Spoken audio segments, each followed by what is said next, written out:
Released in June of this year, Dear God finds the Pretty Reckless continuing to march forward with its newest album. As someone who has loved the band for years now and considers its discography remarkably consistent, I find that Dear God continues that trend with the band's trademark sound and overarching themes. I would describe this album as the band returning to the themes of teenage and young adult bleakness, confusion, anger, and loss from their first album, while combining them with the religious connotations of going to hell and the sonic drive of Who You Selling For, which was something I did not see coming, yet am very happy for, as that album is my personal favorite of theirs, despite the lukewarm reception it received at the time. Instrumentally, the band continues to deliver tight, sharp, heavy-hitting, and emotional arrangements throughout the album,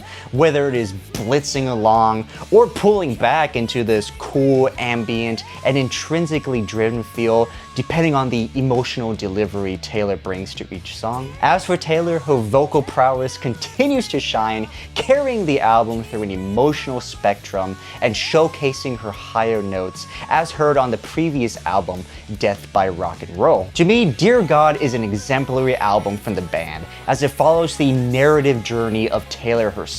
or a stand-in for her, as she goes through the trials and tribulations of life. There's a three-part structure to the record, with the first third exploring mortality, addiction, objectification, and validation through the wrong kinds of substances and people in life, particularly a lover. The second part shows her building the strength to survive and conquer the degradation in her life, as seen in the song Dragonflyer, and then experiencing an emotional awakening with God, wanting to go to heaven and no longer remain in the hell she finds herself living in. The third act follows this Lazarus-like transformation as she breaks away from the person who helped make her life a living hell and no longer sees her only value as being what he thinks of her, while later tackling themes of toxicity, obsession, the insane highs and lows of careless living, discovering a person's true self after living behind a mask, and claiming victory over surviving the lowest, bleakest,